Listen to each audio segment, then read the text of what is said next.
صل على محمد وآل محمد.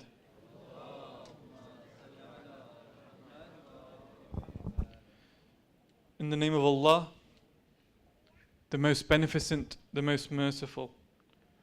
On behalf of Muhibban al-Mahdi Youth Foundation and the Islamic Unity Society, I welcome you all, brothers and sisters, to the final installment of the Ramadan Majalis series 2019 with Sheikh Jaffer Ladak.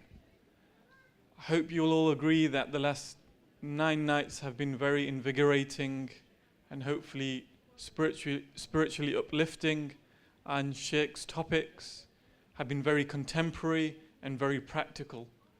Hopefully all of you can take lessons which you can apply in your everyday lives, whether it be at work, in your own household, in your academia, whether at schools or in university. And I thank you all for your continued support and your attendance for these last 9 nights, and thank you for joining us in the final night. Salawat.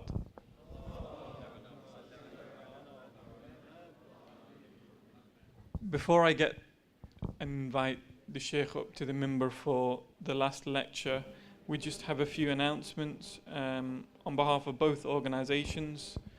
As I mentioned before, it's our first collaboration, and I'd like to thank you all for supporting the event and attending, and we hope it's been very beneficial for the community to have one centralized English Ramadan program this year.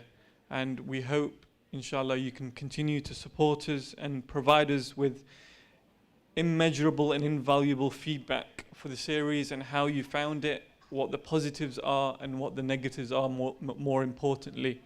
So please, on your way out this evening, if you could please pick up a feedback form, and if you could please, it's a quick questionnaire, just 5 questions, and if you could please give your honest opinion and feedback, it will be very beneficial in helping to develop future programs, future collaborations and future events. Salawat.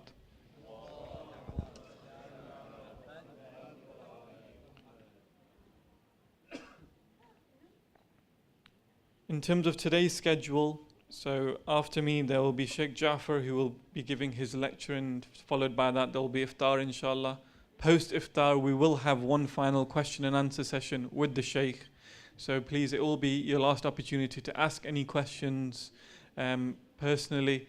So please do stick around for that as well, as it is Friday night. So hopefully we will finish a little bit later than usual, but inshallah it will give you one last opportunity to have your time with the Sheikh. Salawat.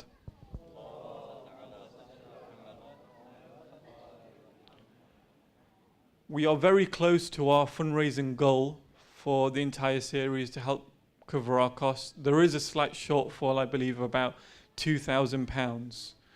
So I please do encourage you all, whether it's large or small donations, please to see myself, one of the volunteers. We do have buckets at the front, or you can speak to Brother Munti as well to make a larger donation, whether it's directly through bank transfer or card payment. So please, I do encourage you all to help contribute towards the Majalis. We are very close, and I thank you all for your support for the last 9 nights. But one little last push, please. It will go a long way in helping to secure funding for this year and for future events. Salawat.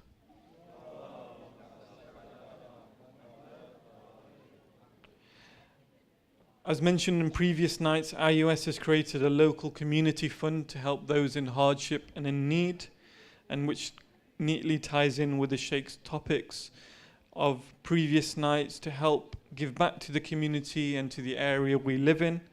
So if you are looking to support this fund, please do speak to Brother Ali Jafri, who's at the front, and he will be able to give you more details, inshallah. He's on the aid stall.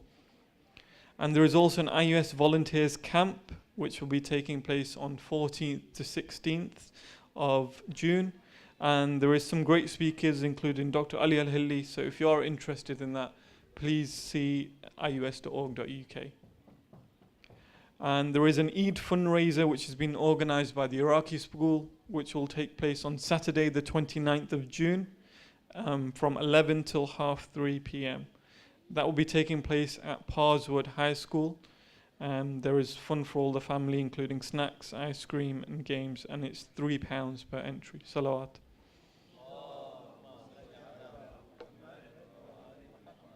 And finally, there is a Manchester Health Screening event which has been organised tomorrow, which will be at the Manchester Islamic Centre just off Oxford Road. That will be taking place from 2 p.m. to 6 p.m. There will be a lot of healthcare professionals there, so you do have a chance to speak to general practitioners, pharmacists, audiologists, physios. There will be a pediatric growth station as well, so you can take your young children as well for health checkups. It's all confidential, and there are stations separate for females and for males. So if some of you are more comfortable speaking to a male colleague or female, there are stations in place for that. So please, it will be a great opportunity, and please do encourage all family and friends to attend, especially parents as well. And it will give you an overall screening of your health and provide you with expert advice and opinion, and obviously be able to refer you when needed to further specialist opinion as well. Salawat. Without further ado, if I could please welcome, and if you could please stand up and welcome Sheikh Jaffer Ladak to the minbar for his final night with the loudest of salawats. I didn't know there was a Q&A. It's news to me.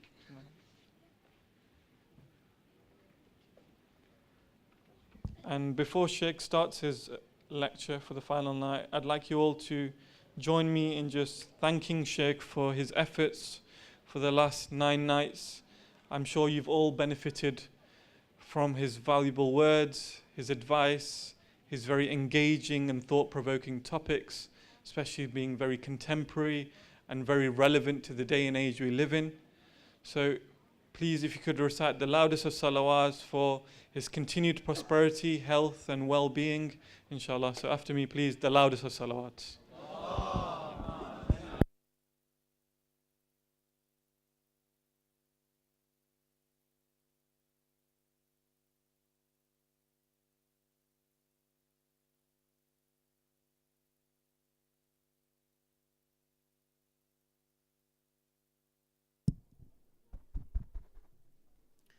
If we can begin with the recitation of Surah Al-Fatiha for Marhum Muhammad Ali Bangash. Surah Al-Fatiha for him and all for the Marhumin, please.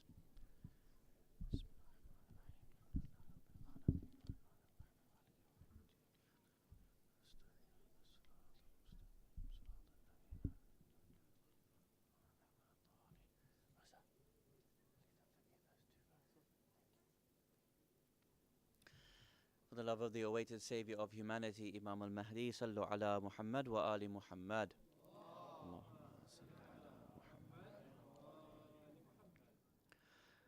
أعوذ بالله من الشيطان الرجيم. بسم الله الرحمن الرحيم. الحمد لله رب العالمين. الحمد لله الذي هدانا لهذا وما كنا لنهتدي لولا أن هدانا الله.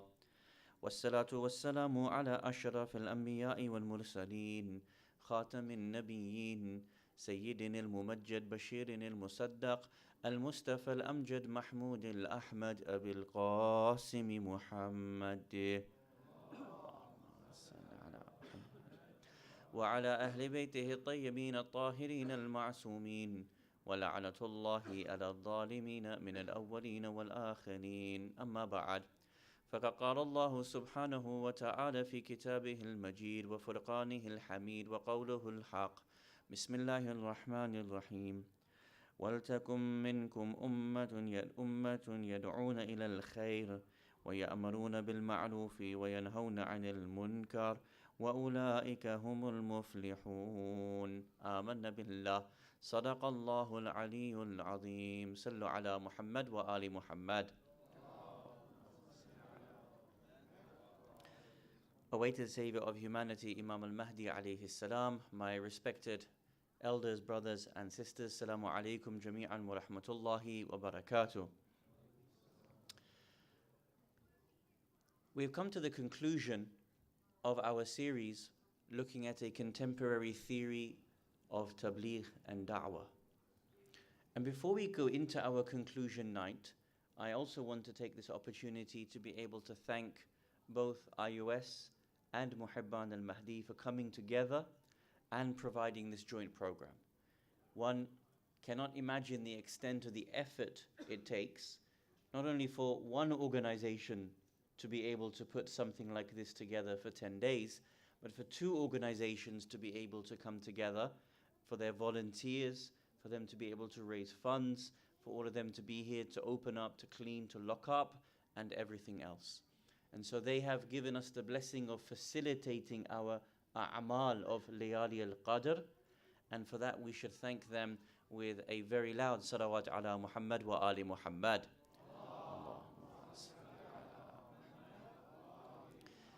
Inshallah, this series has been of some benefit, and we hope that in our conclusion we can start to think about applying some of these things specifically with the community here. Our topic for tonight is to think about applying some of these principles and bringing about a way for us to be able to think about setting up and establishing some of these features of tabligh and da'wah within our own community space here. So what we want to be able to do is think about leaving with some lasting principles. And what you've heard both from Sayyid Ali in previous nights and Sayyid Raza tonight is that there's an emphasis on fundraising and channeling our efforts for the challenges that we have here. The series was inspired around being able to identify some of those challenges and behaviors and responses to those issues that we have within our own community now, and trying to think about how we can chart out a response. As we stated in one of the previous nights, the accomplishment of our elders has been phenomenal. To be able to establish our Husayniyat, to be able to give us a foundation from which to work from. However, that is not sufficient anymore for the challenges that we face in our own time. It was in previous times we needed to establish the Husayniyat, the masajid. We need to establish a madrasa, and so on and so forth. We've accomplished those things. The Majalis has been accomplished. But in terms of the challenges that our youth face, it requires a new strategy and thinking about not only an internal education system, but being able to export our belief system beyond the 4 walls and respond to the particular challenges that we have in our time. What I wish to be able to do tonight, inshallah, is think about certain conclusion verses, and for us to be able to think about how we can practically achieve individually and collectively some of the principles that will apply to going forward after this series finishes and we go back to the normative practices after Shahr Ramadan. We started with showing some verses, and we're going to look at some of the verses that we started with from the beginning of the series. And then inshallah we're going to look at some of the verses that give us an impetus to understanding individual and collective responsibility in terms of tabligh and da'wah. It is very interesting. There is an interesting fact that maybe not everybody here knows, but it's well worth considering it in terms of our discussion with other schools of thought and how we want to be able to establish and think about the representation of the school of Ahl al-Bayt alayhimus salam. There was a lengthy number of decades in the early Islamic history when tabligh, da'wah, or what you and I might call today this proselytization, actively trying to bring people into the fold of Islam, was prohibited or made very difficult. This is very interesting, and well worth people take note of this point. In the period of Banu Umayyah, it was made extremely difficult for anyone to be able to convert to Islam. In fact, it was systemically from the government discouraged to convert to Islam. They had what was known as a mawali system. And if someone wanted to convert into Islam, they had to formally take themselves to Arabian tribe. Once you could be backed by that Arabian tribe, that is when you could convert to being a Muslim. This discouraged people from becoming Muslim. And actually it became upon the Caliph Umar ibn Abdul Aziz to stop this Mawali system that said that before you could convert to Islam, you had to join an Arabian tribe. Think about that for a second. Although there were many expansive wars, although there was much in terms of trying to spread Islam, Islam was not spread in terms of a religion that granted paradise. It was a religion that wanted to secure power and prestige. It was about expanding tax system, about putting people underneath you as opposed to raising them up. If you imagine that type of Islam, it is not surprising when people talk about Islam in the context of it being expanded by the sword. Because it was never about people getting the best out of a human being. People expanded the empire of Islam. And remember, we don't believe in empires. But people expanded the empire of Islam for a completely different reason altogether. It took until Umar ibn Abdul Aziz to be able to change this. Now you may remember one of the maraji' that we quoted earlier on in the previous nights. We mentioned that Grand Ayatollah Sayyid Muhammad Taqi al-Mudarrisi, may Allah grant him a long life, mentioned that one of the challenges that we have here in the West is what? To normalize Islam like other Middle Eastern religions are so normalized. And you may remember we asked, where was Christianity from? Where was Judaism from geographically?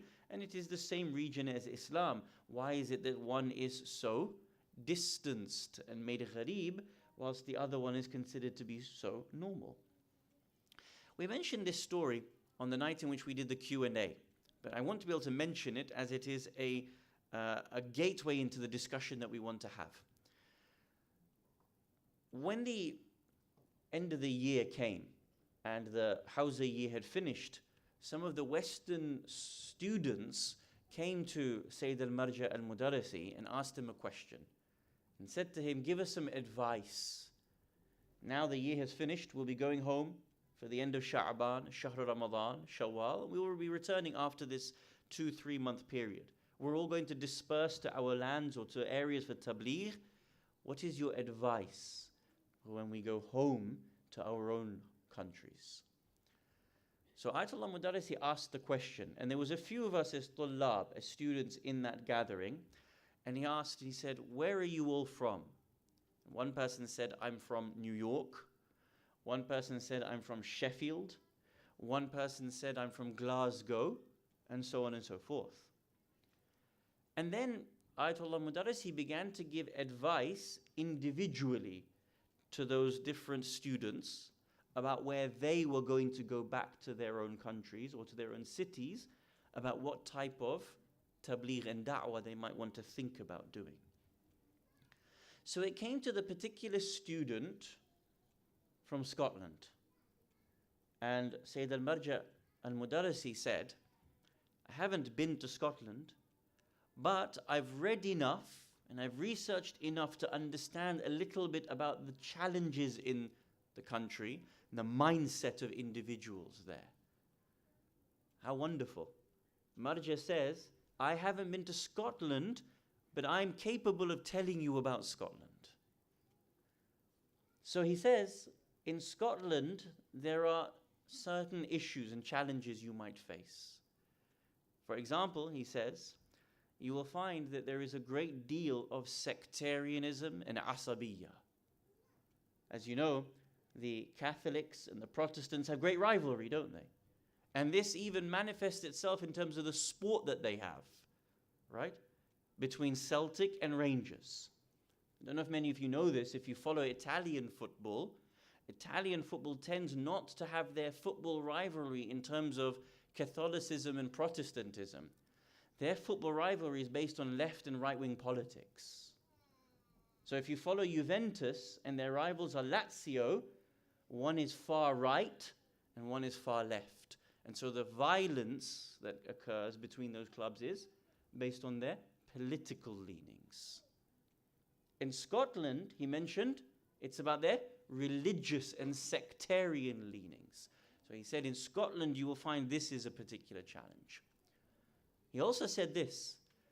He said you'll also find that there is a particular culture in Scotland which is worse than in other countries. And that is the problem of binge drinking. He said statistically, if you look at it, that part of the country, that part of the United Kingdom, that part of the West, has worse statistics for heavy alcoholism, especially amongst the youth. There's a culture of binge drinking. There's a culture of having access to cheap alcohol. And so youth go out and they do this. He said to the student, he said, you have to be realistic. You won't be converting everyone to being in the school of Ahlul Bayt alayhimus salam. But if you can get one person to stop drinking alcohol, that would be a success for you on the day of judgment that you cannot fathom. Think about that. You see, when we talk about tabligh, sometimes we only think about, I have to be able to convert a Sunni to Shia, or I have to convert a Christian into Islam, or an atheist into monotheism. Those are all important, and we've addressed those discussions. But the advice was, if you can help someone reduce the evil or the ill that they're doing and help get the best out of them, this is going to be a great achievement for yourself. There's some verses, the ones that we just added now, if we can go to those verses inshallah. Allah subhanahu wa ta'ala mentions in the Holy Quran a number of verses as to how He addresses Ahlul Kitab and how He talks about getting the very best out of them in terms of the belief systems that they have. Maybe that you don't believe what I believe. Fine. But at least let me as a Muslim help you as a Christian get the best out of your Christianity. Help you to follow your Christianity to the best of your capacity. Look at the first one. Allah subhanahu wa ta'ala says the following. Say, O followers of the book, you follow no good. There is no good for you until you keep up the Torah and the Injil and that which has been revealed to you from your Lord. We can't necessarily convert everyone towards Islam. But if we can help a human being become better, this is great. And for the Holy Prophet of Islam, Rasulullah Muhammad sallallahu alayhi wa alihi wa sallam, a major central element of his mission was to help get the Christians and Jews to be acting in accordance with their own books. If you remember, one of the topics that we spoke about in depth on night 2 and 3, we talked about how the Quran mentions that the challenge in Medina was the issue of belief, not disbelief. But that the rabbis and that the priests had corrupted their own books and made their belief systems rivalries amongst themselves. Their sects had become rivals. The Quran mentions, الَّذِينَ يَكْتَبُونَ الْكِتَابَ بِأَيْدِيهِمْ. They used to write the book with their own hands and say, this is from God, when it's not from God. Uphold that which has been revealed to you from your Lord. And surely that which has been revealed to you from your Lord shall make many of them increase in ordinancy and unbelief. Grieve not, therefore, for the unbelieving people. Next verse, inshallah. Allah subhanahu wa ta'ala continues in another verse, in Surah Al-Imran, verse number 49 and 50. He says the following. And this is Isa alayhi salam. This is a quote from Jesus. And make him a messenger unto the children of Israel, that I have come to you with a sign from your Lord, that I determine for you out of dust, like the form of a bird, then I breathe into it and it becomes a bird with Allah's permission. And I heal the blind and the leprous and bring the dead to life. And with Allah's permission, I inform you that which you should eat Isa alayhi salam is saying, my central messages to you, I want you to realize, my messages to you is that I want to inform you of that which you should eat and what you should store in your houses. Most surely there is a sign in this for you if you are believers. Next verse, inshallah. And then it continues, and a verifier of that which is before me of the Torah, that I may allow you part of that which has been forbidden to you, and I have come to you with a sign from your Lord. Therefore be careful of your duty to Allah and obey me, Jesus Christ says. You can see here that there are central messages Isa alayhi salam was coming with. Our responsibility was to help those people get the best out of themselves and reduce from them the evils that sometimes individuals do. This is a huge element to the tabligh that we want to be able to do. Now, thinking about some of these points, there needs to be a way in which our own community goes about structuring some of the tabligh that we want to be able to do, and training some of the youth in the elements of tabligh that we want to be able to achieve. So here I'm going to recommend maybe 2 or 3 points to the community here. The organizers, the heads of the community, the volunteer, and the community itself to think about, that they may take on for examples for themselves. Now, if you recall, in the previous nights, we talked about from the issue of ta'leef, and we talked about the need to be able to have funds which are raised for the development of the community and to be able to respond to the challenges of the community itself. There's a article I just want to read to you briefly, and then we're going to come back to it, inshallah, in terms of some of the things I want to be able to mention as the conclusion. So this article was published only a few weeks ago, and the author of the article, his name is Adam Yunus, and he is one of the heads of the most head of Penny Appeal, which is one of the leading charities here in the UK. You can read the title of it: Muslims are silent about their contribution to society. It's time to drown out Islamophobes' view. So here what he wants to be able to say is that most of our attention, our charitable attention, is focused on outside of the country. And as a result, people within the community, within the society, don't know about the achievements, the good works that the Muslim community does. I'm just going to read a little proportion, the last part of the article, and then we're going to come back to the article, some of the points that the author has mentioned. He says the following: geographically, if not ideologically, the primary focus of these charities, our UK-based charities, raises hundreds of millions of pounds each year, has been international, as we've been saying. We've focused our charitable efforts outside of the country. And that is important, it is necessary, especially when there are urgent humanitarian appeals. He says, the priorities reflect this, with almost all their charitable spending being outside the UK, often in places like Palestine, Kashmir, Pakistan, Iraq, Syria, Yemen, and so on and so forth. Beyond geography, it is so much easier to fundraise for humanitarian work on the fringes of an emotive, far-flung political issue. The idea that charity begins at home is one embedded into the fabric of the Islamic tradition. In the last 2 decades, there has been a shift in the conscientiousness of British Muslims. Home is no longer Bangladesh or Pakistan, it is Barking and Peckham. Or maybe it is Cheadle, right?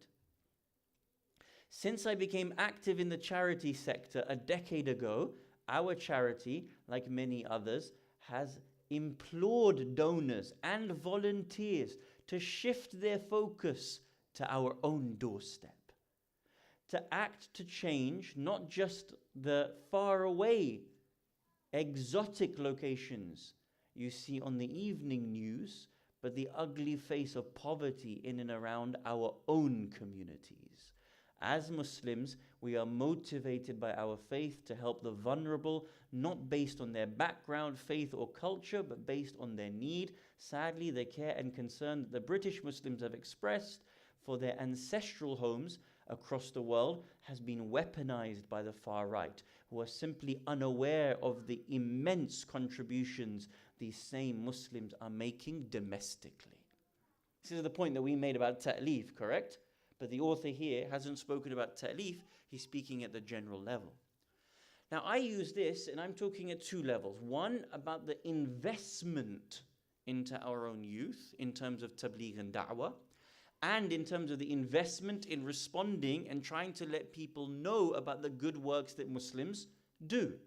You'll recall that there were certain videos that went viral. I think we all know of a really important, good online site called the Muslim Vibe. We all know about the Muslim Vibe? Yes, many of us know about it.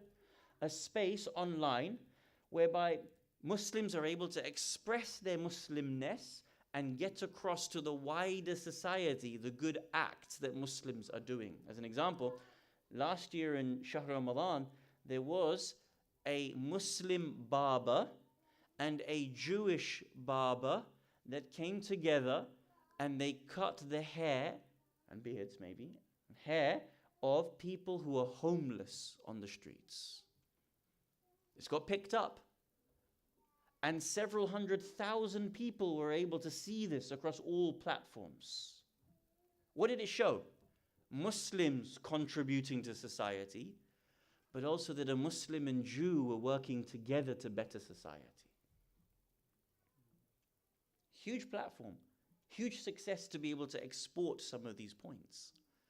Now that tells us that the investment not only needs to go abroad, but the investment needs to be made locally so that those messages can go out.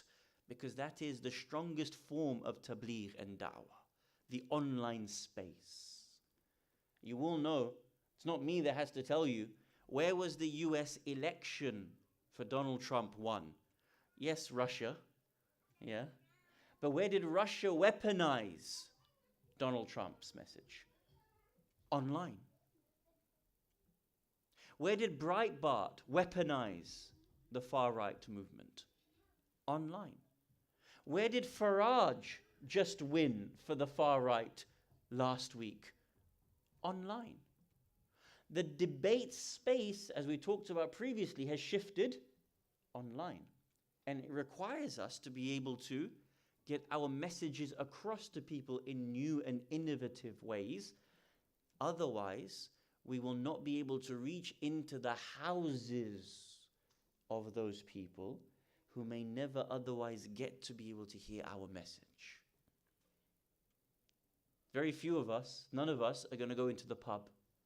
We're not going to go into Weatherspoons, right? Haram environment. How do you reach people?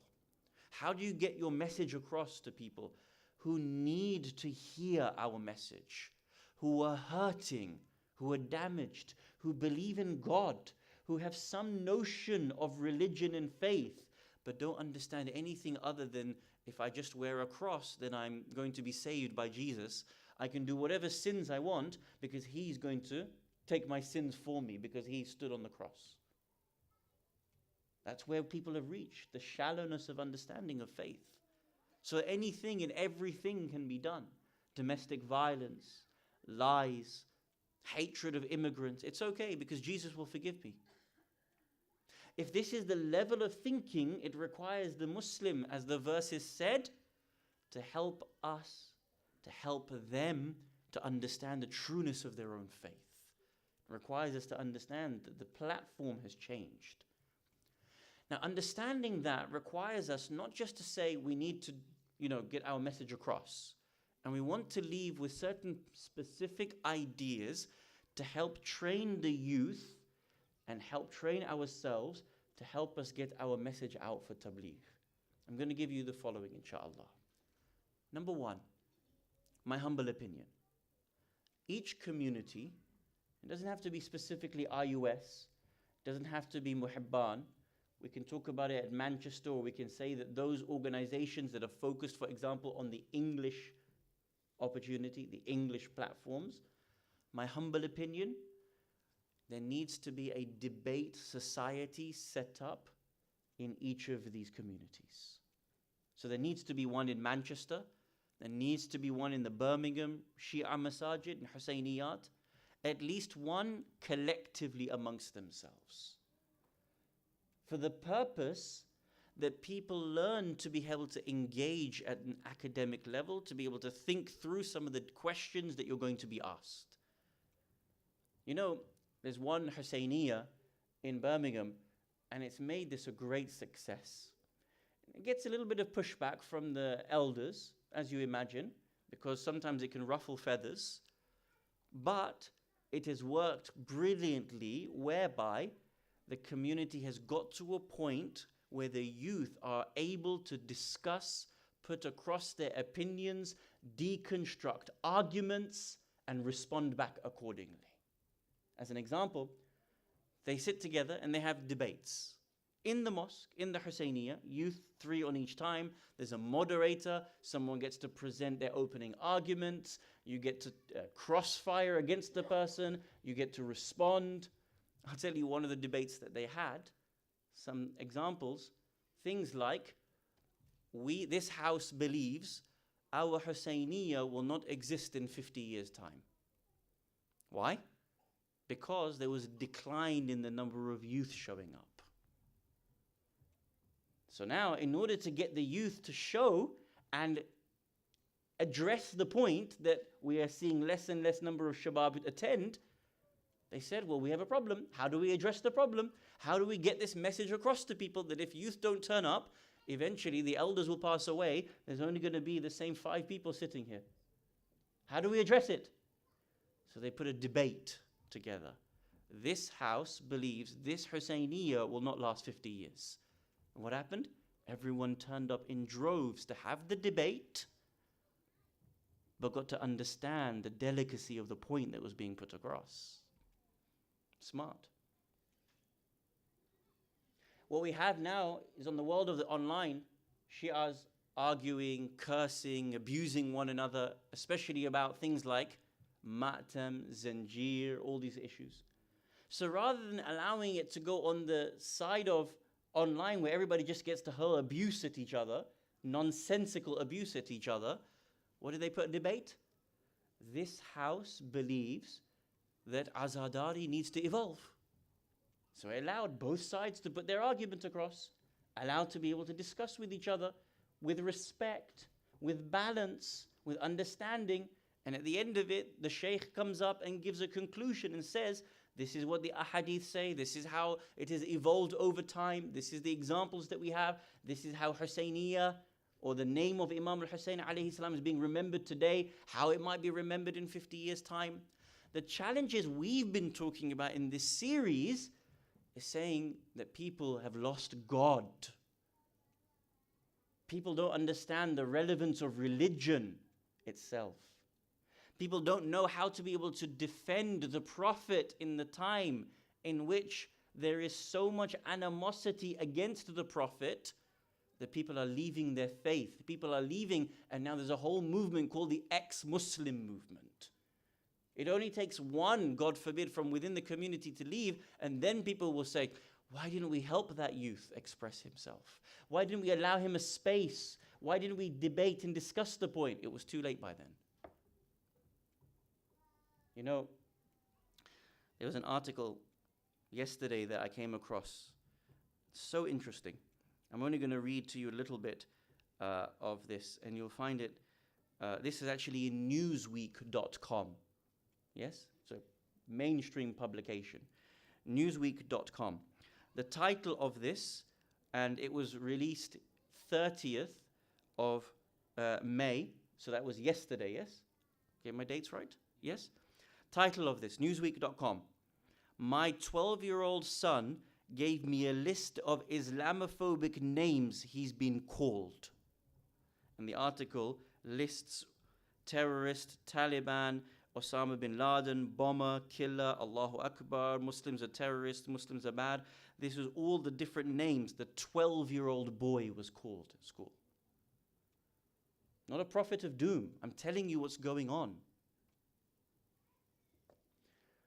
If we don't teach our own youth to be able to dialogue with people, to understand logically flawed arguments when they come up, to be able to dismantle logically flawed arguments when they come up, to be able to respond with proper evidences, then God forbid, it may be that the amount of overwhelming pressure upon someone may leave them to not understand how to be able to speak about their own religion.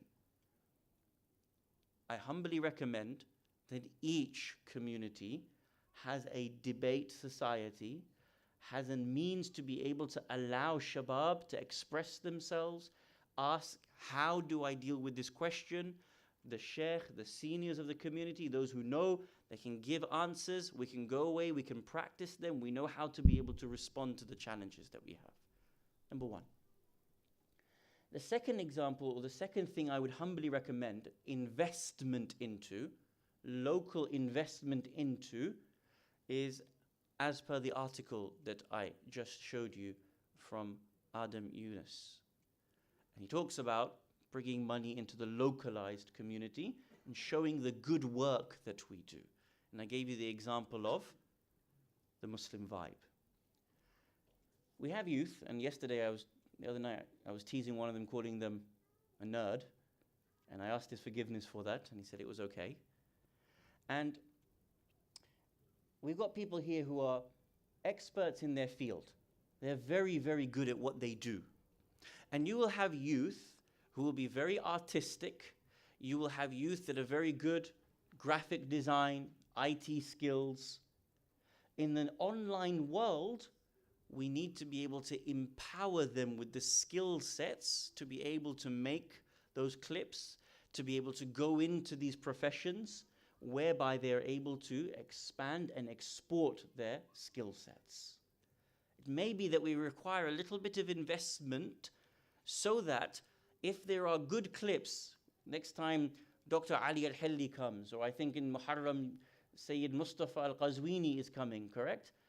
These are brilliant speakers, great scholars, renowned individuals, whoever it may be. If something pertinent is said, we make the clip, we send it out. We invest locally in something that is going to export Muslim identity, Muslim ideas outside of us, whatever it may be. And if it requires investment into our youth to give them the skill sets, the equipment to be able to do that, then fantastic, that's what we need to be able to do. Third, we often talk about the need for people to go into different positions within the community. If you remember on one of the other nights, I asked you to raise your hands and I said, how many of you are doctors? And about half of you put your hands up, right? Or maybe half of you would be in the medical field of some sort. And that's very important. But we also know that now we need to be able to guide our youth into other subject matters. We want them to go into journalism. We want them to go into politics. We want them to go into economics and to be able to make a difference in these areas, which means investment into our shabab in these areas. When we find youth, we want to give them opportunity. I'll give you an example, simple example.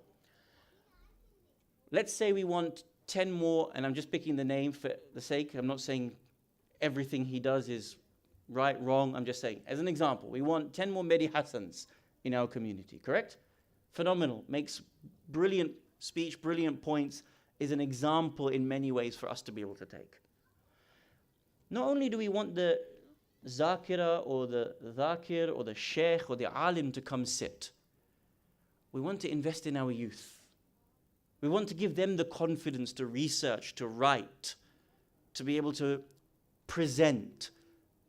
So it might be that in the Muharram period, we have 10 nights. Get 10 different youths, one every night, to stand up and present something. Give them 10 minutes, give them 15 minutes to do a presentation, do a research. What's the latest news in Yemen? What's happening in Nigeria to the Shia? What's happening in Quetta? What's happening in Parachinar? What's happening in Kabul? Let us understand it. The youth come, brothers and sisters, they come, they stand, they do a research, they tell us what's happening in. And we can see who are the budding individuals who have a skill set for research, for journalism, for presentation. And then we're able to help them, raise them in that direction so that they go out and become even stronger in the practices that they do. The need is there. The time has come for us to innovate, and it becomes more and more urgent every single month for us to be able to do so. I'm going to play one last video, and that will be the end of my series, inshallah. And I'm going to present to you a clip from an eminent Sunni scholar, the head of Zaytuna Institute by the name of Sheikh Hamza Yusuf. Allah grant him a long life to do the good work that he does. Again, we don't agree with everything Sheikh Hamza says, but he is a leading figure. And he makes this clip, or this clip is made about him, about his view in terms of the purpose of religion is to unite people. It's to bring them together. If the religion you and I are following divides people, it is not from Allah subhanahu wa ta'ala. And I say that to you. If it is a religion that divides, you are not following the religion of Allah subhanahu wa ta'ala.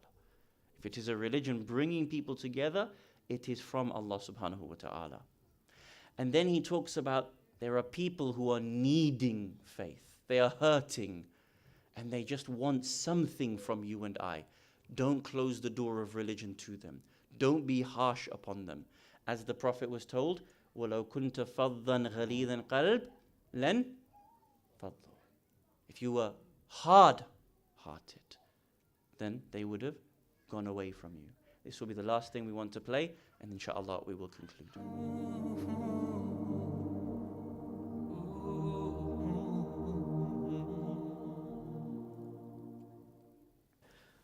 Religion is here to unite us. It's not here to divide us. And if it's dividing us, it's not God's religion. It's something else. And so it's a great blessing to be in a place just where you feel comfortable. And you don't have to worry about somebody telling you you're not doing this right. You know, and if somebody did correct you, it would be out of love and not out of this arrogant, pious, self-righteous attitude of superiority. And so this type of religion, we have to fight it, really, because it's killing the soul of the Muslims. And it's all over the place now.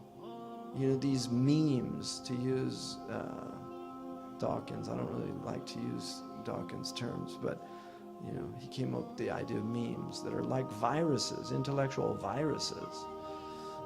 And we've got these intellectual viruses that are making our community sick. And we really need to, you know, wash our hands, you know, in order not to get, right? You wash your hands. We have to clean our, you know, really purify ourselves. ما أنزلنا عليك القرآن لتشقى. We didn't reveal this Quran for you to be miserable. I mean, Allah subhanahu wa ta'ala said that to His Prophet. We did not reveal this Quran for you to be miserable. The mukhalafa, the understanding, the reverse understanding is أنزلناه لتسعد. We revealed this book to make you happy. So if Islam is not making you happy, something's wrong with your Islam. And if you're making other people unhappy, you know, woe unto you for driving people out of Islam. You know, and there are people that are driving people away from Islam. And we're in the end game, people.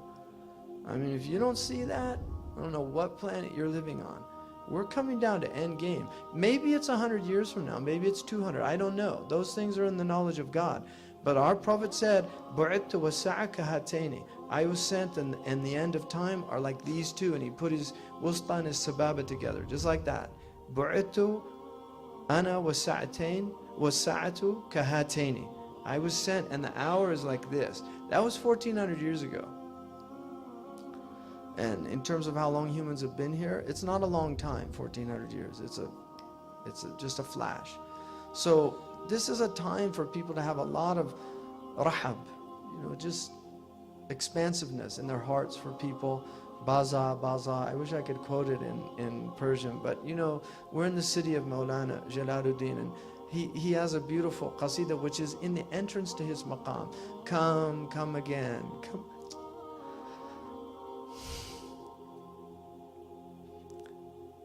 You know, whatever you've done,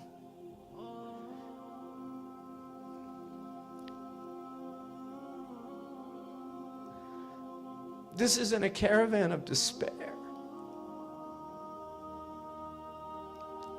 You know, sinner, if you've broken your vow 1,000 times, just come back. The door's open. And anybody that closes it is a shaitan. You know, and there's people closing that door on people that need to hear that message. You know, because this world can defile you. But no matter how defiled you are, Allah's door is open. No matter what's happened to you, Allah's door is open. I mean, we have testimony in the hadith to a mass murderer who was given tawbah. He killed 100 people and he was given tawbah. Hudayfa al-Yamani, he said, the end of time won't come until the Muslims are like a big rock in a river. They don't drink from it and they don't let other people drink from it. And he said, and the one seeing it is not like the one telling it. So don't be like that rock that doesn't let the river flow and let people drink from it. This people need, they're dying of thirst out there. They're dying of spiritual thirst. This door is open, and people, we need to open it up and let people come in with all their faults and all their flaws and all their dysfunctionalities and all their problems. Just open the door and let people come in.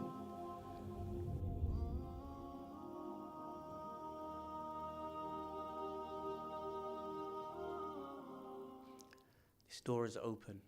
We just have to let people come in with all of their faults and all of their dysfunctionalities. We ask Allah subhanahu wa ta'ala to hasten the appearance of Imam al-Mahdi alayhi salam, to allow us to be alongside him at all times in our life and in our death. If we are to pass away from this world before his coming, Ya Allah, raise us from our grave so that we can partake in the victories of Muhammad and Ali Muhammad. We ask you, Ya Allah, we have been fasting in the month of Ramadan. We have been attending these discussions and gatherings to think about our own tabligh and da'wah. Help us to be able to imbibe some of the messages that have been spoken about here, and help us to be able to bring people to the path of Muhammad and Ali Muhammad. We ask Allah subhanahu wa ta'ala to imbibe the Quran into our own characteristics so that we also become the walking Quran. And inshallah, this is not our final Shahr Ramadan, and Allah subhanahu wa ta'ala grants us next year to all come back together to participate in the a'mal of Layali al-Qadr. Walhamdulillah Rabbil Alameen, wa sallallahu ala Sayyidina wa Nabiyyina Muhammad wa alihi at-tahirin.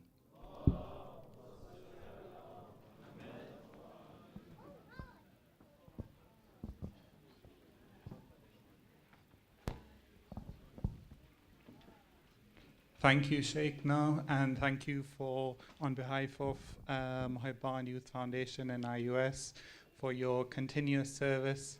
And what a beautiful note to end out upon, on a sense of unity and sense of welcoming everyone.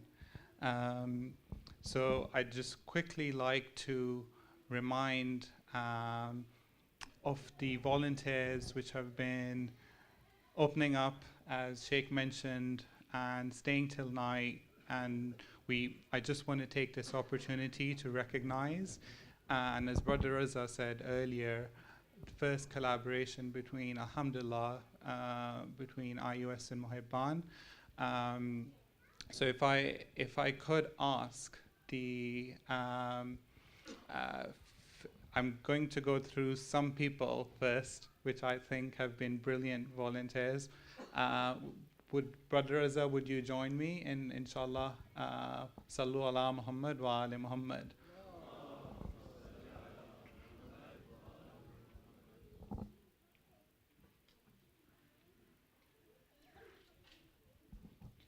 So both Brother Raza and I feel there's been some volunteers which have been coming every night, these 10 nights, and it's perhaps IUS is, at least for us, it's very draining for us to have come every night, but there's some volunteers which have shown, and one of them, which actually today was half asleep, can I bring forward, if they could come, Brother Qasim Shah forward. Sallu ala Muhammad wa ali Muhammad.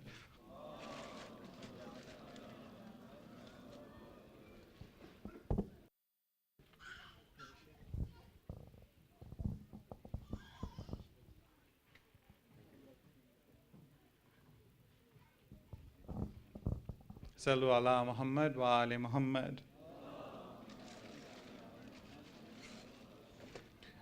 Now there's another individual, and she's probably the most planned, and she arranges things, and you never get to see her because she's always in the kitchen, and she's still in the kitchen at the moment.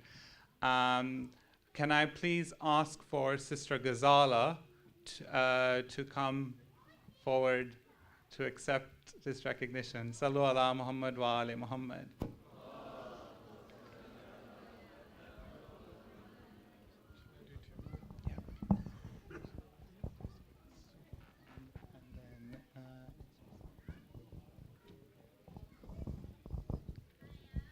And before we finish with two more, if I could invite this next brother who's also an integral part of the team and has done great work in being here and has been very committed and has shown great dedication, him, his mother, his whole family. So if I could please invite Brother Hussein Sheikh, and if you could recite the loudest of salawats. Brother Hussein.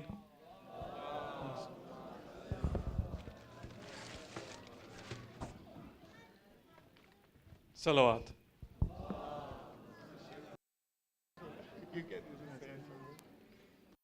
And this next volunteer, well, I guess I'm a bit biased next, but if I could, this next volunteer has been here every night. She's probably one of the first to arrive, and she's the last to leave. And she's been she's been here every night, and her dedication is unwavering, and it is truly inspiration to myself. And hopefully, I can live up to her work ethic, her passion, and her dedication. If I could please ask you to recite aloud salawat and welcome my mother, Rubina Naqvi. Salawat. She might be in the kitchen. Sadaf, can you call Mum? Thank you. She's so involved.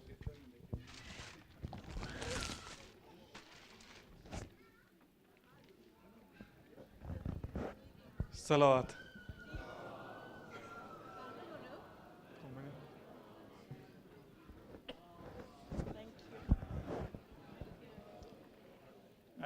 But definitely, sorry, you go. Just to add, I've not left the rest of the volunteers, so there is treats for the rest of the volunteers out. So I've not left.